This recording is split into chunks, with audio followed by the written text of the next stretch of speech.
Hey, it's me, John Park. Thanks for coming to my dance party and my workshop. Here we are. It is time for this week's workshop live stream, so thanks for stopping by.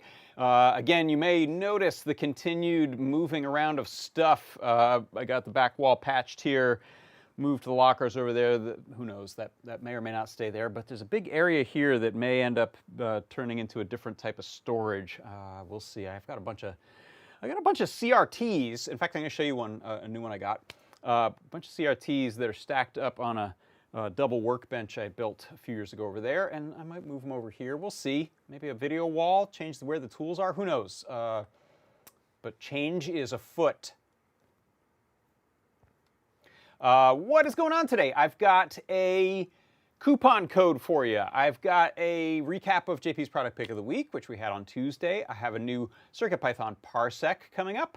We also are going to take a look at a couple of different focusing tricks in the Pi camera library and the Memento hardware, and I'm going to use some Photoshop and some Premiere to show you things that we can do with being able to essentially bracket the focusing, set steps of focusing, and then either combine those into a single entirely in focus image, or be able to rack focus between things, or create a sort of pseudo split diopter shot.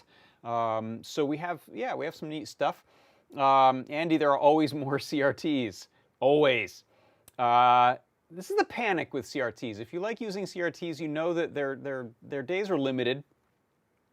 There's no new ones being made. If you use them, you may not be able to keep using them 20, 30 years from now. I mean, they last a long, long time if they're cared for well, but there are parts like the tubes, pretty good. Some of the tubes will start to sag and not be quite as bright as they used to be. They're actually rejuvenation machines that will, I believe, burn off a layer of some of the material that the phosphors are exciting and or get excited by the electron beam, and there really is a thing, a CRT tube rejuvenator that allegedly works.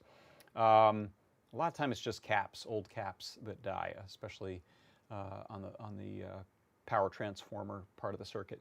Anyway, enough about CRTs right now, but more later. What else? I've also got, is that going to be it? Yeah, I think that'll be it, and I'll show you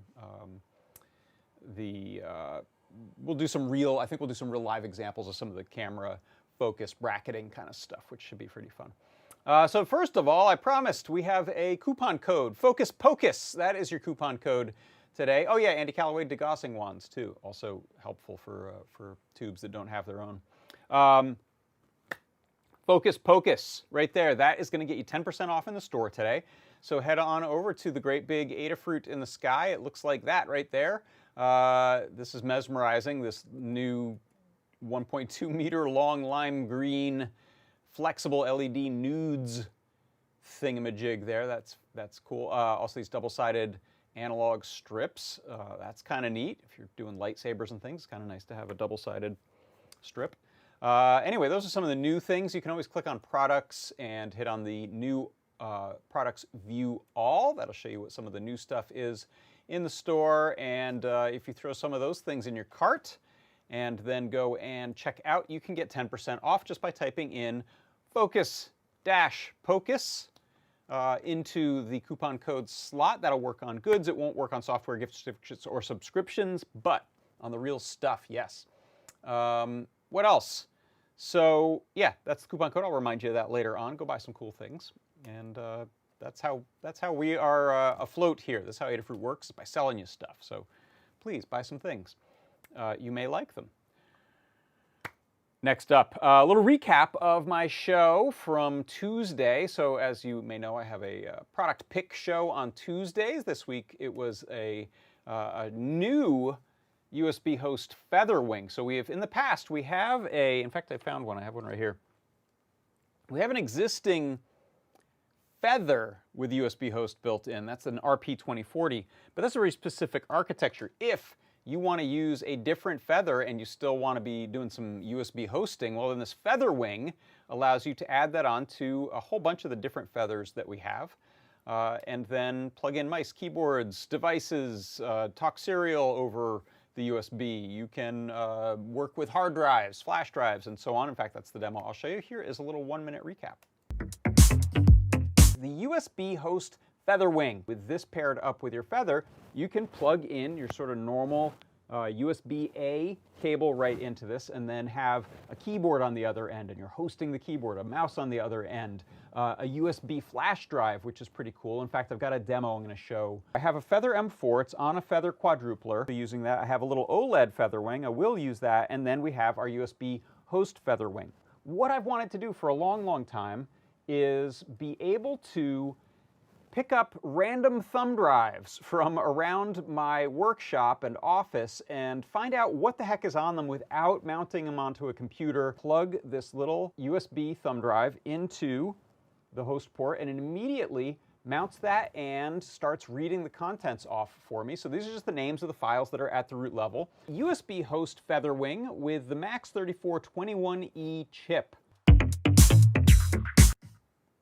Whip, whip, whip, whip, whip, whip. Yeah, the new CRT was in the background of that shot. I noticed that too, Andy. By the way, if you're wondering, if you're over on Twitch or somewhere and you're like, who's he talking to? There's no one in the chat.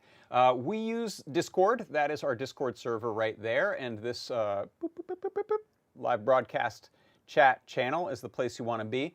To find our Discord server, you can just search for it on our website or go to adafru.it/Discord. That's our URL shortener. And that'll take you right there, and you can browse around the different channels, and the conversation during the live streams tends to be here in the live broadcast chat. So that is one place. I'm also keeping an eye over here on the YouTube. So hello, Dave Odessa, Johnny Bergdahl, Metatech. Thank you for joining us. And over in our aforementioned Discord, we've got Andy Calloway, Gary Z, Johnny Bergdahl, some nice.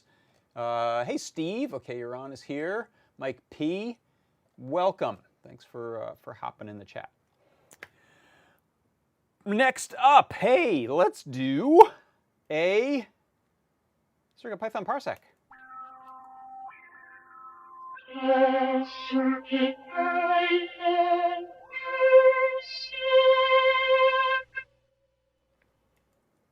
Okay. For the CircuitPython Parsec today, I wanted to show you some fun tricks that you can do with lists. So in this example, you can see the setup here. I am creating a list, happens to be a list of strings, and these are some color names: blue, green, indigo, orange, purple, red, violet, yellow.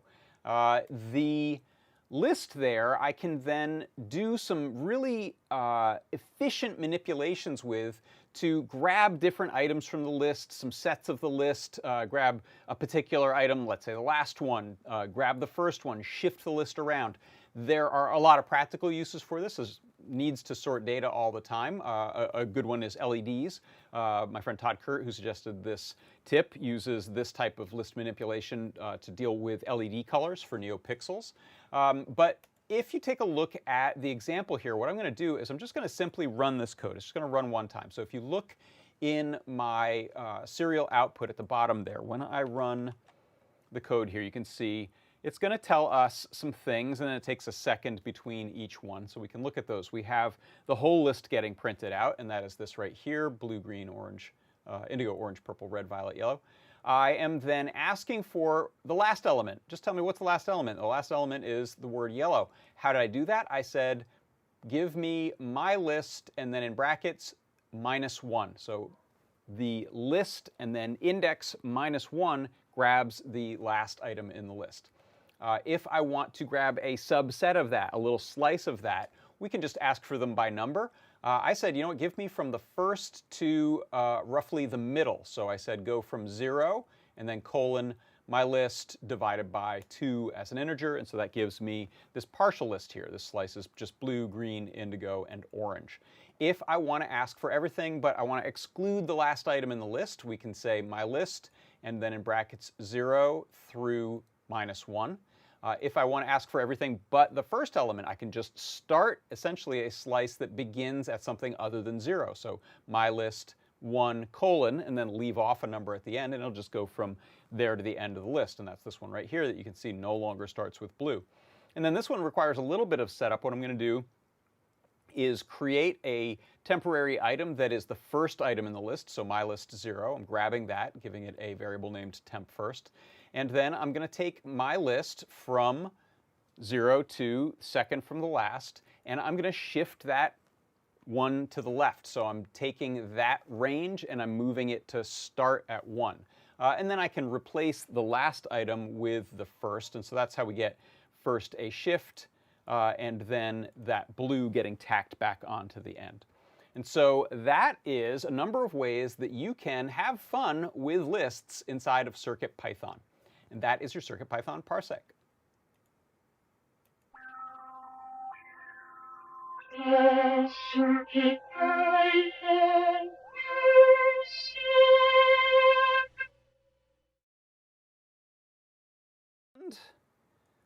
Let me see. I wonder if I can show this example. There's a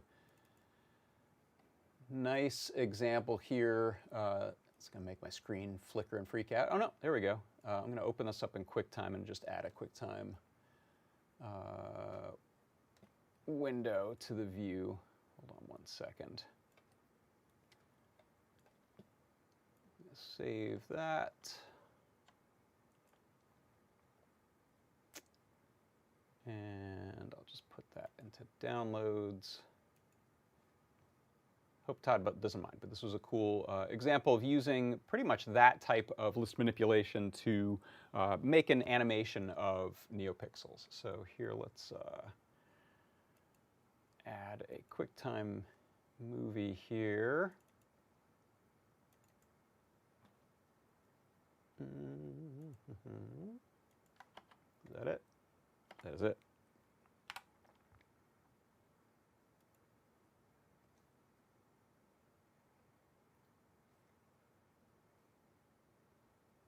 And there you can see we've got a list that is just 3 colors, but you can see they're being moved around, swapped, the first one being told to be the last one, and so on, using a really similar technique there. And in fact, if he's around, maybe Todd can share the code for that. Oh, also a nice example from the chat from Mike P, and that is quick way to copy a list. List 2 equals list 1, and then just colon. And so that is saying the entire list, whatever the contents are. Oh, that's cool. Yeah, Neo Trellis Blinkies. It's a good platform, the Neo Trellis, for doing some NeoPixel type of stuff. And of course, you can add input to it. Hey, Todd. Todd just showed up in the chat. So that's my tip. Enjoy. So let's see. Next up, I mentioned that I was going to show off another CRT that I got recently. So this one's interesting because this is, let me switch over to the bench view over here. So this is a really cute little, I think it's 8-inch black and white CRT. And you can tell by the carrying handle, this is a portable. You can see the screen there. There's nothing on it. Only thing I can show you on it is snow right now, because this is one of these TVs that only has a tuner on it for UHF and VHF and no input. It can, you can plug antennas into it, but since there aren't really any analog over-the-air transmissions to speak of anymore in the TV world, you can't really tune much. I think this one, there are versions of this that tune radio, but I don't think this is one of them. So this is really meant just for UHF, VHF. And if you look at this, you can see it's got power and volume on the side here, a little earphone jack. You can switch between the bands for UHF, VHF. There's a built-in speaker. And in fact, this one runs off of batteries. So it's very portable. So you can see here's the plug. We can remove that. And there are, I think, what is that? 1, 2, 3, 4, 5, 6, maybe 9 D cells that it ran on. I haven't tried. This is a bit corroded. This would probably need some clean out before it would work. Also, there is evidence here. Let's see, I can't tell. Let me switch views. Let me try to give it a little better focus. In the battery compartment here, there's evidence of a rechargeable battery. So these little prongs here were for probably like a NiCad. There was a pack you could get to plug into this. I don't think this had charging. I think you'd charge that externally, but plug that in. So anyway, that was a portable meant to take on the road, so you wouldn't miss your favorite show or sporting event. And the conundrum with these is how to get a signal on them today. So some of these, if you look online, people will figure out ways to get an RGB signal, or in this case it's black and white, but to get a direct signal into the tuner, giving it what it expects to get. So I think bypass the tuner, send it the signal the type that the tuner would send with the proper impedance and resistance. So there are ways to do that. And then the other way that's kind of interesting is to get a transmitter. So especially aficionados of really old televisions who want to still display stuff. Sorry, I'm going to get rid of some of this corrosion here. They will get TV transmitters. A popular style is called an agile modulator. And I think you can pick them up in the sub-$100 range for some pretty nice ones, which will give you composite inputs, in some cases maybe component inputs or S-video, and then you can transmit out on one of the typical channel frequencies that this will tune in. And then you can broadcast out to a whole slew of different tuner-based TVs. So I'm kind of interested in that, also kind of interested in the direct route. I will plug it in just so you can have a look at the snow. Gives me some idea that the tube is in pretty decent health. The picture fills the frame. I'm going to see if you can... Are you on? Oh, maybe I spoke too soon. It was giving me a picture. Oh, okay, I hear. So it might take a moment to warm up. There you go. So that is, this light here is going to blast that out a bit. I can turn that down. I can adjust the contrast and brightness and tuning a little bit. Let's try to dial in some clearer, more stable snow. Oh, that was pretty good right there. And I can blast the brightness up. Maybe it'll behave enough. Yes, we're going to run into some frame rate issues here. But anyway, the tube fills the frame. There's no obvious distortion or anything like that. You can tell even with the snow when that's happening. So neat little TV. I've also seen people online turn these into essentially oscilloscopes. So there's some existing examples of doing that sort of thing.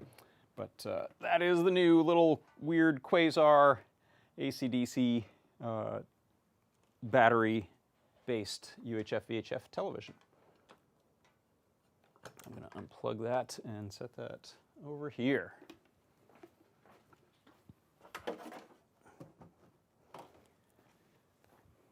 I don't know that I would pay money for it, but I got it for free, so of course, here it is. Questions over in the chat, thoughts in the chat. Oh, it does say on the side, rechargeable batteries and some instructions on their use. Yeah, I'm not going to look for a battery for this. Really, just keeping it plugged in would be fine for anything I'm doing. I don't need this out and about, I don't think. Andy, why is there a tomato on the bench? That's a great question. What's this tomato doing here? Good eye. That's a good segue. I was shooting some macro photos of this tomato with the Memento camera as a test. Tomato's not a great subject for what I was doing. Maybe I'll show some images of that later. But that brings us to the main topic, project topic of the show today, which is shooting stacked focus, rack focus, and sort of pseudo split diopter images, multi-focus images with the Memento camera using Pi camera. So let me get set up. And I'll start with, I'll show you in Photoshop some examples of what we're talking about here, and then we'll look at how we're doing it. So let me switch over to that view right there of the world. And I'm going to show you some photos I took using the Memento camera of a group of little Lego minifigures here. So this is, I think I shot about 50 photos. I grabbed every fifth one here, and we'll talk about intervals and things in a second. But this is essentially with the Memento locked in place, not going anywhere, on a tripod or just sitting still.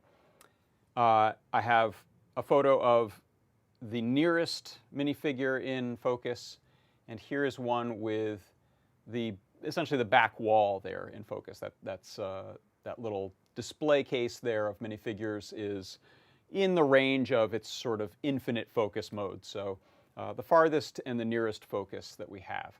Now, a few things you'll notice. This camera has a pretty narrow depth of field, which means when you're focused on something, the amount of space that is in focus before it goes out of focus as we get closer and closer to the camera is pretty shallow. I say narrow, it's a shallow depth of field, which means if we move it, let me turn all these on so we kind of, if we move that focus closer, so now we're focused on that red minifigure, you can see the next guy behind him with the vest, he's pretty out of focus. The dude back there with the wrench and the red hat, very out of focus. Back wall, super out of focus. And so is the minifigure in front of me. Now this is, we're talking about 1.5 feet, so not a huge distance there. And so it's only maybe 3 inches, 4 inches that is a band of focus from the camera, and then things fall out of focus. So different cameras with different sensors and different lenses will have, and with different essentially shutter speeds and exposure settings, so a bunch of variables, will have different depths of field available. But this is in fairly natural state. What the camera is going to give us is a fairly shallow depth of field, which is really cool because it means that we can do tricks like this where we can direct the eye to a particular point without moving the camera. So this is a trick used in, not a trick, but it's a technique used in photography and in filmmaking to direct the eye. So if I want to focus on this guy in red there, he's now what we're paying attention to. If I focus on the guy in blue, he's what we're paying attention to. Now, another important thing about the way that the lens focusing works is that focusing a lens is always, in a sense, moving some of the lens elements away from or closer to the sensor or the back plane, or what used to be the film plane in a film camera. So you can tell as we focus further away, the whole image is changing scale. And so when I have my farthest and nearest focus, if we look at the shift here, when we're focused on the blue guy, the lens has gotten closer. And as we focus away, the lens pulls back. So we want to be able to either leave that alone and do a sort of dramatic rack focus that changes the apparent size of it. Essentially, the zoom of it will adjust as we focus, and this is true in film cameras as well. Or we can try to approximate something like a sort of minimal version of something called a zolly, which is a zoom and a dolly happening at the same time. It's a way to essentially adjust the perspective while staying put. So we can do versions of that. If we were to take this camera and move it physically a little bit every time we adjusted the focus, we could get rid of this problem of the scaling. Or we can do it in software, which is what we're going to do. Because right now, if I want to take all of these slices of focus that I have and combine them to get one essentially perfect, everything is in focus, physically impossible, everything is in focus with this little lens, then we got some scaling to adjust. So that's one thing we'll look at, particularly for things like macro photography, a concept of what's called focus stacking, where we are taking a series of images at different focal lengths and then combining them into a single image where everything is in focus. That's what the tomato was about. So these are kind of the two big ways that we're going to talk about using this, and then we'll look at a third one. And actually, since someone posted one, here is there's a bunch of these in JAWS, and someone posted one, a GIF in the chat. So if you watch, here's a Zolly. And I think, let's see if anyone's done if anyone wants to look for anything that Brian De Palma does. So Carry is a good example of a split diopter shot. There's a lot of great examples if you just look online of focus pulls where rack focus changes what we're looking at, something in the background, something in the foreground, the camera otherwise doesn't move. So let's take a look at what we can do with just this sequence of photos that we've taken. So I'm going to switch actually over to Premiere for a second here. So this is, and by the way, the things I'm showing you can do in a lot of different software. I'm happy to show Adobe products because they're what I use, but there are free and open source things that'll do these things. There are paid things that aren't the one I'm using that you love that you can use, so this is not meant to be a holy war about software. So if you look here, I have a sequence of images. In fact, let's take a look at one of these. So here is a set of about, I don't know, a dozen or so images. And you can see especially towards the end here, the focus is starting to shift as I move it. You'll also notice there are some exposure and white balance shifts, and that's something I have to fix in software still. I'm going to lock, just like we did with the time lapse, I'm going to lock it so the Memento makes some determinations about white balance and exposure and shutter speed on the first frame, and then just locks those so that we don't get that kind of flickering as they change. So let's go back to, where was the full one, the edit. Yeah, let's just look at this one. So this one is all of my 50 or so images. I'm just taking some pauses. It's why it's kind of chopped up this way, because I wanted to pause on someone being in focus, pause on the next one, pause on the next one, and then I kind of go back through it. So these are no changes in the distance between the camera and the characters there, or the subjects. This is literally that sort of zooming you see. That is what happens as you're focusing. You're moving the lens towards or away from the scene. So this is, if I play this, just a set of still frames, and then I'm holding some of them so that we can pretend that there's dialogue or something going on. So that's the natural state of the images. That's the images that we get off of the camera. In fact, if I look at these here in this little preview, these are the same images I was showing you in Photoshop. It's just there's more of them. I think I have all 50 of them in here. So really cool for doing this type of rack focus effect. If we want to, like I said, take this series of focal slices that are a bunch of images and combine those, I want to show you how to do that from scratch in Photoshop, and then I'm going to show you that there's some software you can use. I found a web-based solution that does a really great job of focus stacking, which is this notion of saying I want to take a whole bunch of photos and then I want to get everything in focus by grabbing the best stuff from all these photos and combining them into a single photo. So here, let me go back to Photoshop.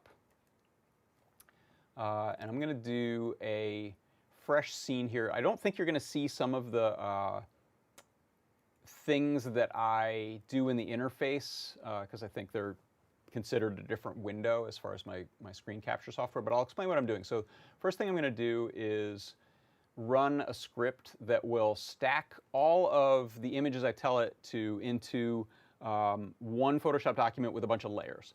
So I'm going to go and browse to the set of images that I shot. And in a second here, you'll see those show up in Photoshop. But this is just kind of a batch script that takes them and just puts them each onto their own layer. So look on the side there. You should see it's just importing all of these. And I'm not doing anything fancy with it. You can do things where, since this camera was locked, I don't need to try to align them because I wasn't like wobbling around. The camera was locked down. But you can do that with this. So it's really helpful if you're trying to get a bunch of images on top of each other. It can use some feature matching to try to align them. But this right here, so that's all I've done so far. You can see I've got this series of images. I'm going to just put them into a group there to make them a little easier to deal with. And these are, as I start turning off some of these layers, you'll see the focus shifting. Now, in fact, I think this is excessive. I'm going to redo this with every fifth photo. Sorry, I forgot I wanted to not do that with every image. So give me 1 second. So I'm going to go again to my scripts, load files into stack. I'm going to go browse to the same set of images, but I'm just going to pick every fifth image. So 5, 10, 15, 20, 25, 30. And this is one of the things that we can control in software when we're capturing them, is we can tell the Memento camera how many steps to adjust the focus by. We have 0 to 255 is the range that adjusts the physical focusing of the lens. The lens is moved with a little motor coil, a voice coil. So it's essentially like a solenoid pulling it back. And we can adjust the current to say where to put it. This is also used in the autofocus that we have in some of the other modes, which is cool. But in this case, we just want to manually say, take a photo with far focus. Now move it in 10 units. Take another 10 units. Take another 10 units. And so we can sort of bracket through the different currents on that motor coil. Okay, so now I have a more reasonable set of images here. You can see the focus change is bigger between them than the one I did a second ago, but this should be enough info. You probably don't want to have too much, because this is enough to get each of those characters that we want in focus, so we don't need to deal with more data than is necessary. So I'm going to take those just for organization purposes. I'll stick them in a little group. I'm going to duplicate the group just so I have the unaffected one as well. So next thing I want to do is fix this issue of them being different scales. Because again, look at the first image versus the last one. And you can see that lens got pushed really close, and so it's just physically further. So this is kind of what we're going to target. When you're shooting these, you want to leave some space around the edges if you don't want to get things cut off, because at your nearest focus, when you're pushed the furthest, you're going to lose some info from the edges compared to the very first one, as you'll see here. So what I'm going to do is now run a script or a plugin feature in Photoshop that is going to automatically align those to get them scaled to the same size. So we can see the results once that runs. Let me run image, or rather edit, auto align layers. I'm going to use an automatic projection. Now it's going to look at these and try to figure out what warping exists, what lens distortion exists, what scaling differences exist, and it's going to try to get them all to agree. So you can see here it is now pushed in as close on the first image as it was on the last. So if I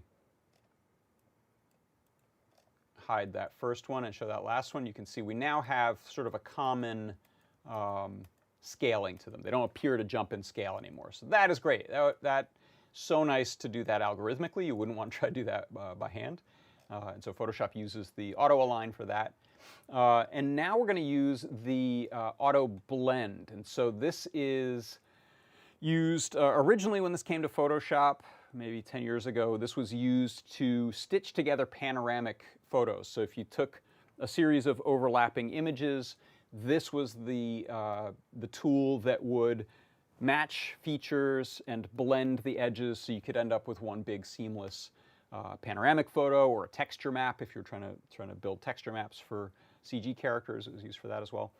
So now it has a different, an alternate algorithm that instead of thinking it's trying to stitch edges of panoramas, it is trying to do this exact thing, this focus stacking thing, and find the common features, get them aligned, and then it does a bunch of automatic masking. It builds alpha mats for each layer so that we see the sharp stuff only on that first image and the sharp stuff only on the final image, and work through it in between. So I'm going to pick all of my layers here.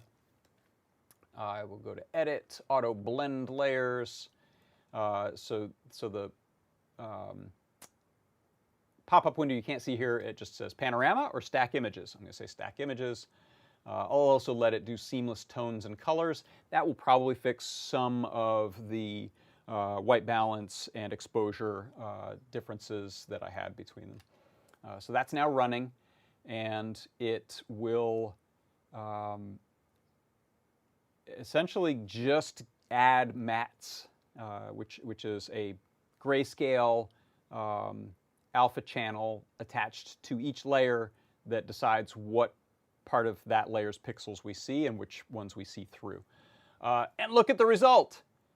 Magic. We have this perfect, there's the original, one of the originals. Let me go to the last frame of those originals, in fact, because I think the scale will match. Okay, so one frame of the originals was in focus near and totally out of focus far. This is the result of all of the auto blend just deciding which things are in focus. So it's kind of neat. It's, I think it's looking for relative sharpness between neighboring pixels to decide who's in focus and who's blurry. It does some funny stuff. Remember I said the edges will get cut off. Here it actually blended some of the back layers where there was no information in the nearer layers. So this guy's got some sort of out of focus hair here on the side. So I would honestly go and crop this to just the part we need. I won't do that right now. I'll leave it alone. Let me zoom out a bit there. You can see a little bit better. And so there we go. We have just stacked series of, I don't know, 20 images or 15 images or so. And in the end, we have an impossible type of focus that we couldn't get from this camera otherwise. Now, it's interesting to see, if I turn off some of these layers, you can see the bits and pieces it grabs from each layer. So it's grabbing from a few frames of that background to build what it thinks is the in-focus part of that. So each frame has these matted out sections. And it's not perfect, but you can also go in there and fix them if you like. You can paint out, essentially, with a brush, the black and white matte. And in fact, if I zoom the thumbnails bigger, I'm going to make big, huge thumbnails. You should be able to see those better now. So those are what these mattes look like per frame. So they're these bizarre, no one would do it by hand this way, but algorithmically it's decided that's what the mattes look like for those to get in frame. And you can see it as we get to the guy in the vest. You can see there's his matte. The guy in red, there's his matte. The sailor, there's his matte. And then these last few combine to make the guy in the blue suit. So yeah, it's a pretty cool effect.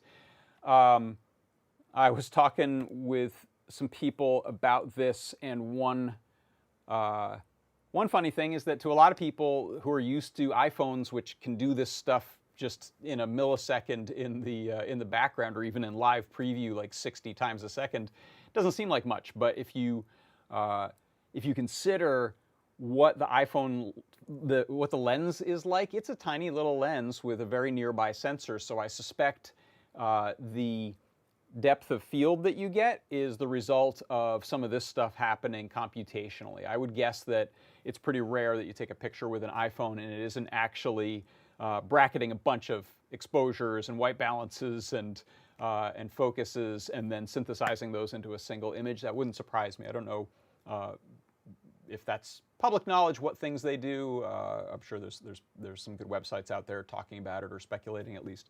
But the computational photography on an Android phone, on an iPhone, and now more and more on point and shoots and mirrorless cameras and DSLRs, they're all, I think, taking advantage as much as they can of this type of stuff going on, so that I think there's a cinematic mode, right, in the iPhone, which allows you to do some rack focusing things, and there's probably some of this. There's probably depth sensors as well. I think there are some IR grids that are thrown out into the scene and returned. So there's a lot going on iPhone, but here we're doing it with the Memento camera in a pretty neat way, and you get to get your hands dirty with it and understand how it works.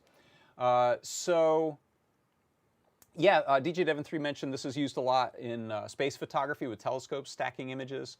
And in the chat last night, Fede2 was saying they do some macro photography, and I think even in microscopy, focus stacking is important to be able to get a combined series of frames into one useful image, or the best image you can.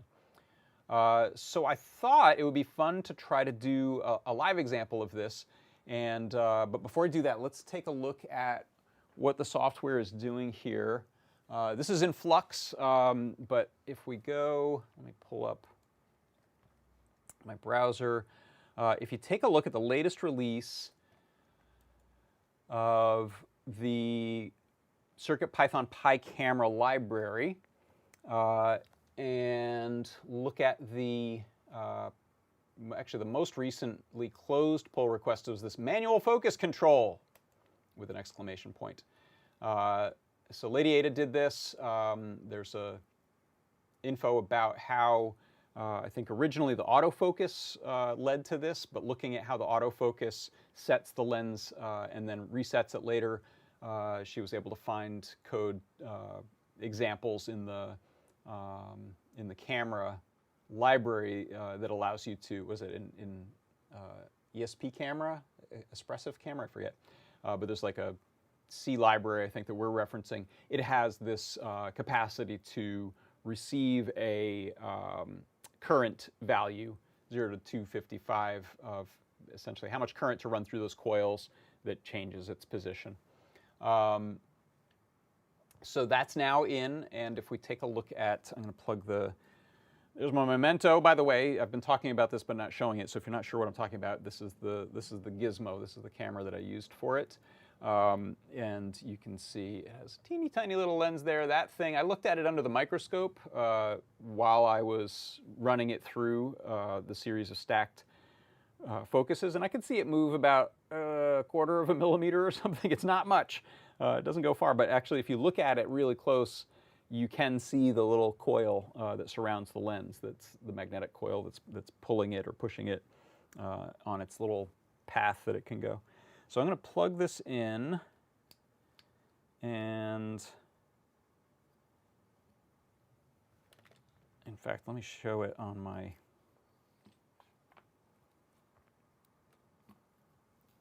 overhead here while we're looking at the code, just because that's how I have the windows set up anyway. There it is. So if we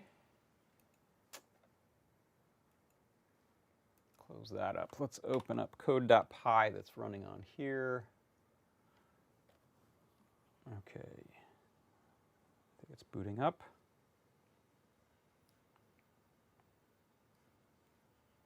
I think it's trying to get on my Wi-Fi and it's a little far away. Sorry, there we go.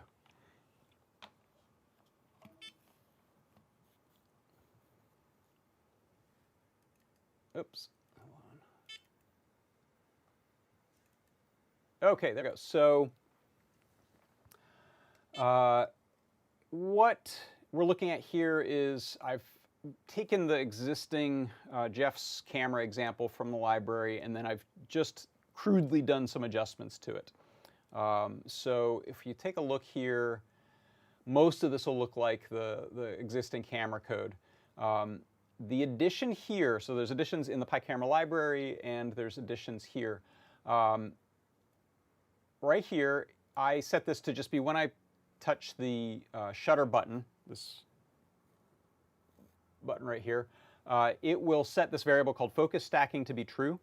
It prints a little message, and I set the focus to be the infinite focus. So it pulls it all the way back. That's kind of its default state anyway, but in case we left it in some other focus state, I just want to start this as the extent. You can, however, adjust this. So if I say start at 127, then it is going to start at halfway, which is great. If you're shooting a macro photo, you might want to do very small steps and start at 200 to 255. So there's that's kind of the manual control of this. Of course, we're going to leave it. It's all open source. It's all there for you to tinker with if you want to do something fancy like set to manual focus points, like push the camera, tap it, pull the camera, tap it, dial it in with a potentiometer, whatever you want to do. You can adjust this, and I believe you'll see it in the update, in the viewfinder update. It's a small screen, but you will see on there. This preview is live, so it'll show you what the current focus is of your scene. So now if I've changed this variable focus stacking to be true, it'll run this right here. So it's going to do this voice coil motor. That's what VCM stands for. Voice coil motor step is a variable that's going to be equal to the autofocus VCM step, which I'm starting at 0 in this case. And then we say that is going to be the minimum of 255, and so we're going to, we'll get to 255 eventually, but the minimum of 255 to the VCM steps plus the focus steps. So I've got these set to 5 up here. So that's fairly granular. You could do by 10, by 15, by 20. You can do it by 1. You'll get 256 photos taken on your card, which may be more than you want, but they're not really big, so even at their largest size, they don't take up a lot of room on the SD card. So you can do that. It just takes a while. because between each step it has to save to the SD card, so it takes a little bit of time. It's not going to rip through these super fast. And then as long as that value of the VCM step is less than 255, or whatever you want to set your you could make that a variable and say this is as far as I want to go. So here's the band I'm trying to capture. It will capture the JPEG, so that is the first step. That means that the image that the sensor sees at full size will get captured over the SD card. I'm making a little tone here, and I actually have it increasing in pitch. It's a little stressful, actually. I might change that, but with every photo I have it kind of increasing in pitch, just so I have this audible sense of where we are in the process.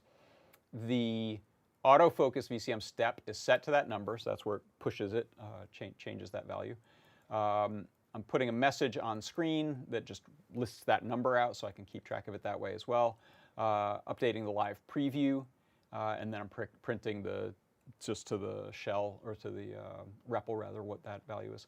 And then when we are done, we set the focus stacking variable to false. We say to done stacking. I reset the focus back out to 0, update the live preview, and we're done. So let's do an example just right here. I'm going to set these to, let's say, focus steps of 20.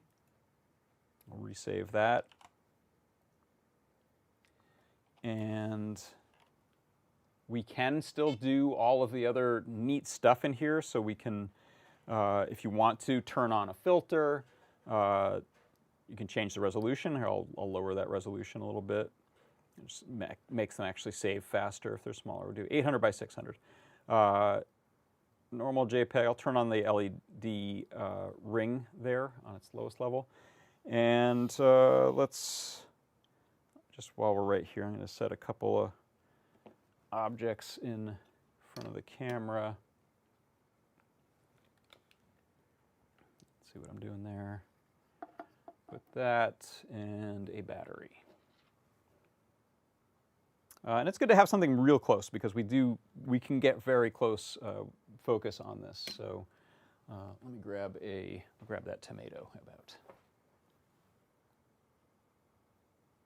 Okay, so I'm going to just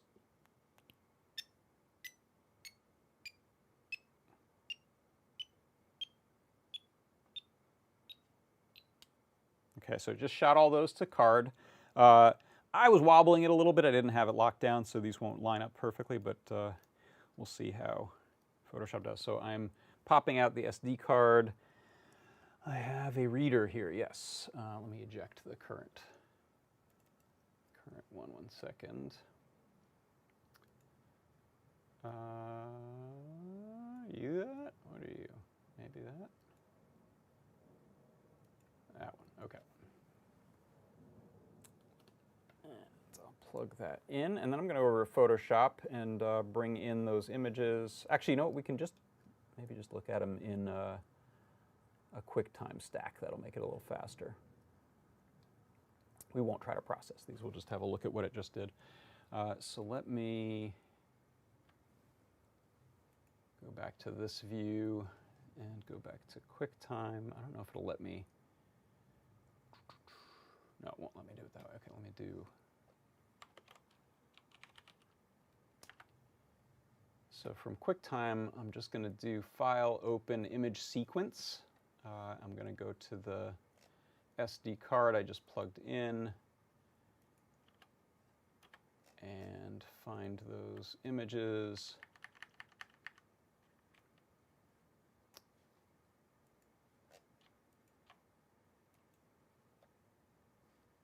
Okay. Okay, and let me just share this QuickTime view with you.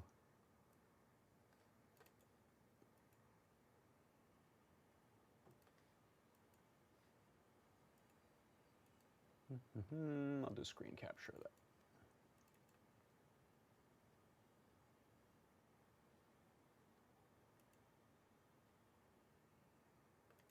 Window, QuickTime.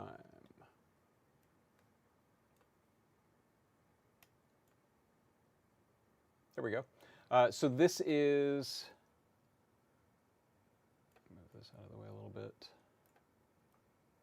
That's just scrubbing through those frames. So you can see I wobbled the camera a little bit.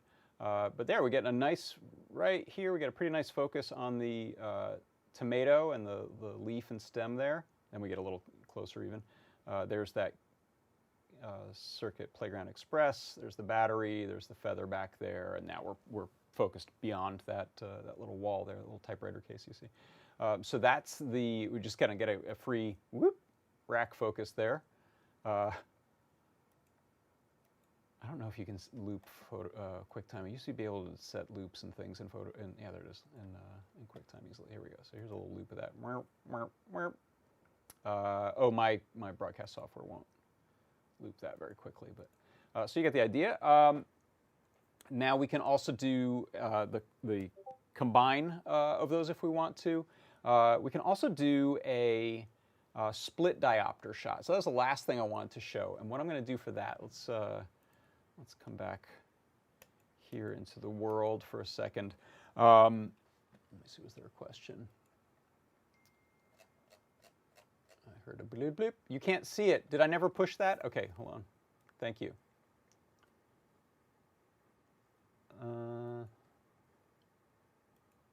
Why can't? Why not? Where did it go? Hold on. There we go. Sorry about that. Thank you for the note. Can't see the window. Okay. Here is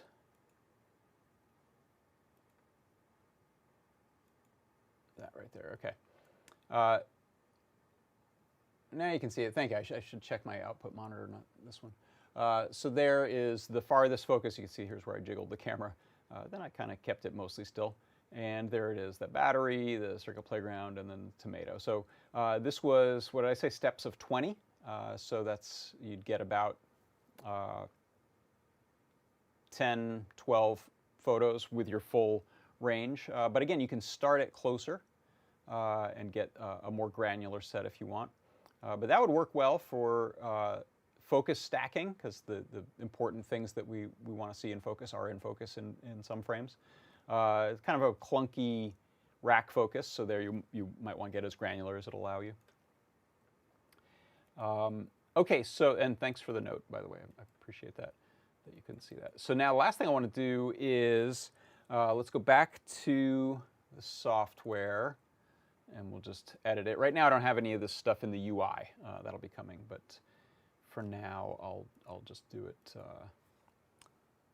directly in here. So I'm going to put my SD card back in the camera.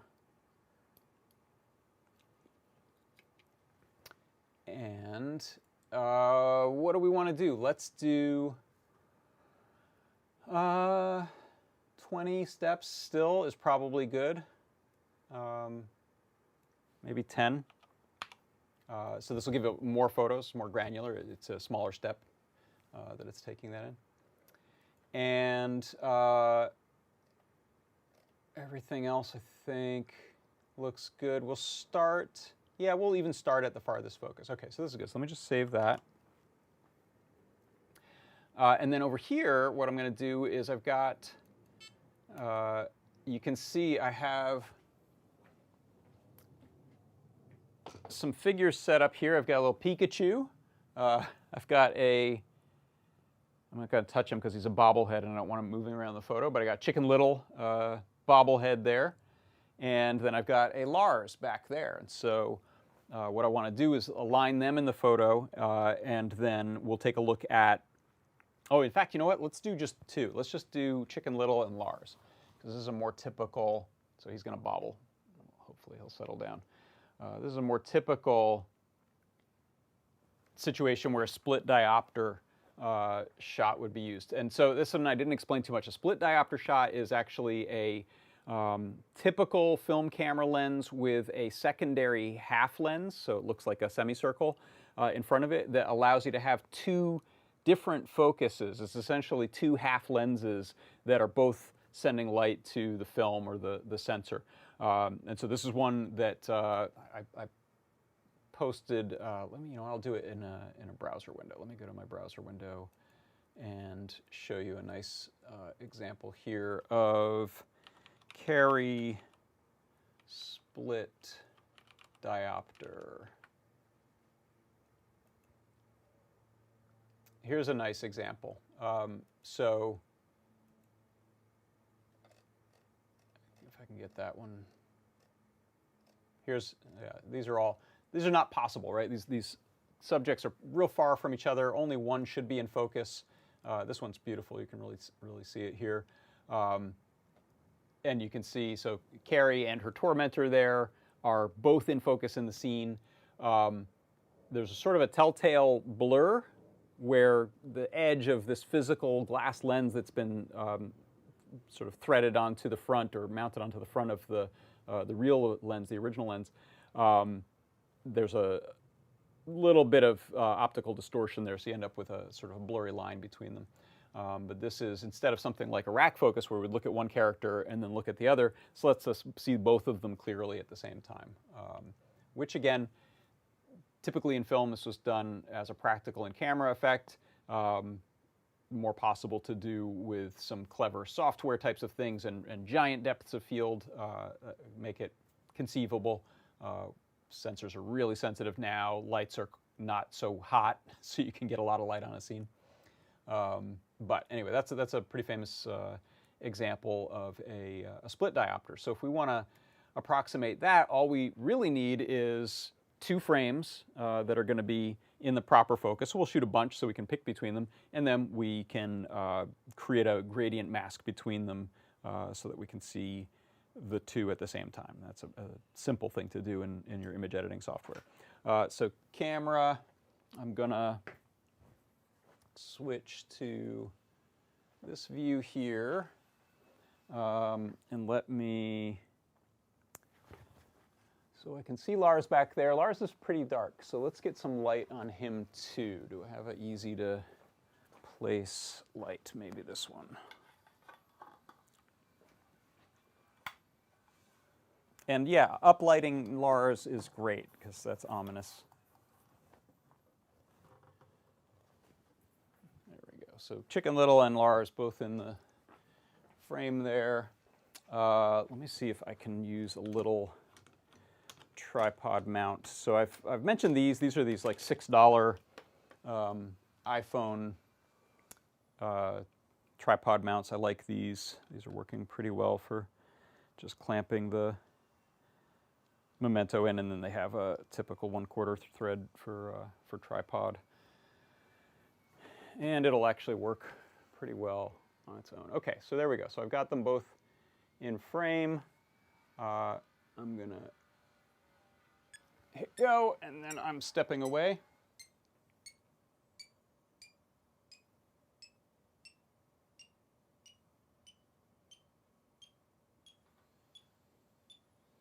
So it says 190, 210, 220, 230, 240, 250, and then it stops because it can't go beyond 255. And then it resets the lens. And so now I can take this, pop out my SD card, put it into my reader, and we'll come back to Photoshop.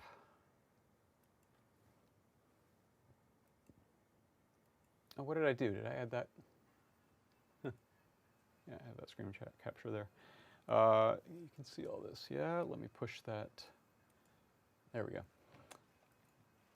Okay, so again, I'll just load them into a stack. We're not going to, we don't need the software to do this first. We're just going to do 2 frames, so we don't need to get all these layers. So this is really easy. So I will bring them all in for convenience. Load files into stack. Browse. Yeah, a red gel for Lars would be perfect. And let's grab.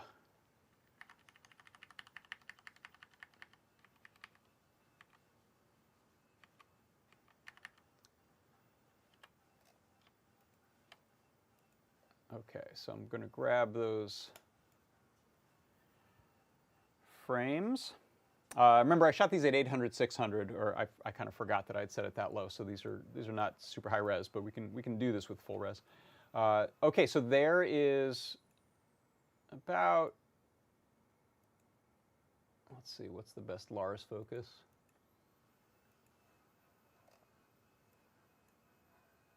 Not that. Maybe that. We'll say that's the best Lars focus. And then we'll find the best. So that is 67. I'm just going to add a mask to that currently doesn't mask anything out. And fill it with black, so it will mask that image. And then I can go find a good Chicken Little frame. So maybe that one. So this won't be super dramatic just because I don't think I got a great Lars focus there. But if we take, I'm going to zoom in closer. So right now this is the frame that has Lars in focus, and it should have Chicken Little out of focus. So if I look at that whole frame, Lars goes in, but Chicken Little goes out. So what I'm going to do is just simply create a mask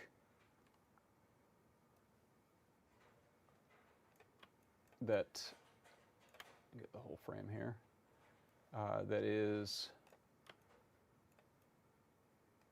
only the Lars half. So I'll fill this with white. Okay, so now you can see there's Lars, there's Chicken Little. You can see there is a, because of that actual physical distance of the lens changing, there is a line there. So we're just going to sort of mimic that split diopter. We're going to just give us a gradient right there, so that essentially blurs between those two. And in fact, I can just use a blur. So let's do a large Gaussian blur right there.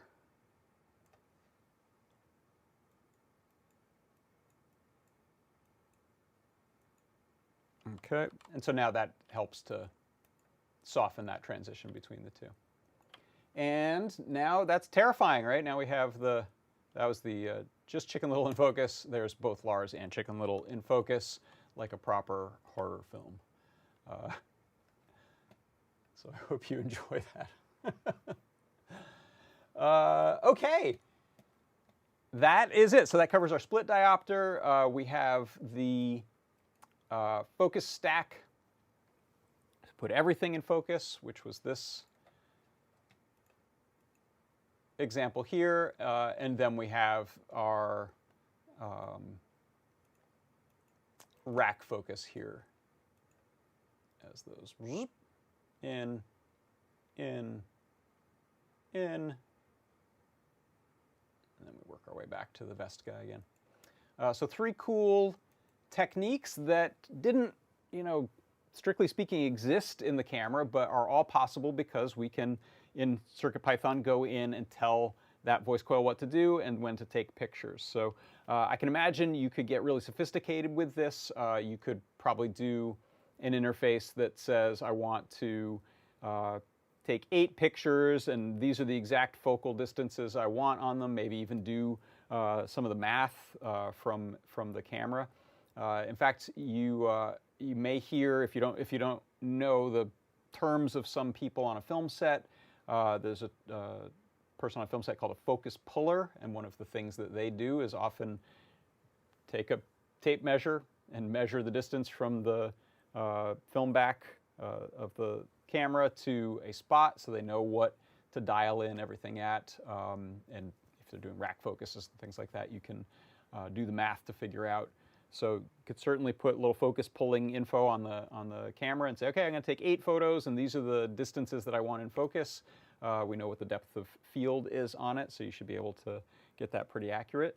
And away you go with your own sort of customized film focus stacking camera. All right, I mentioned I will give you this again. This is our coupon code for today. So if you want to get 10% off in the store, just head on over to adafruit.com, throw some things into your cart, and on the way out in the coupon code, type in focus-pocus, because this has been a whole bunch of focus pocus. Thank you everyone so much for stopping by.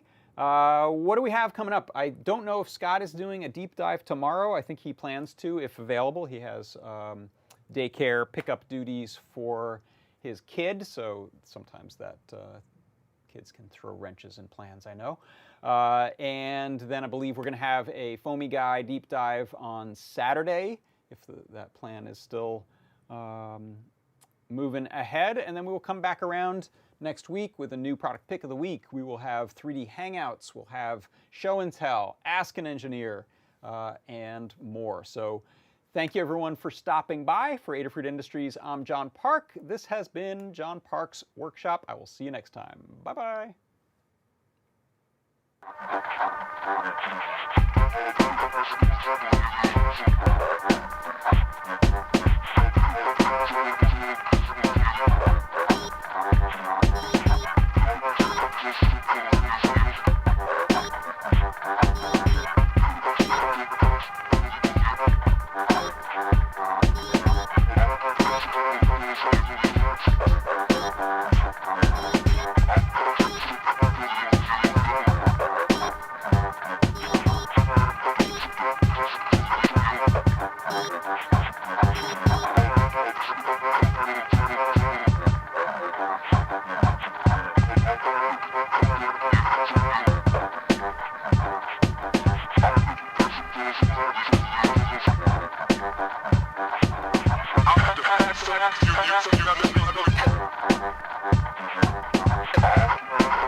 Thank you.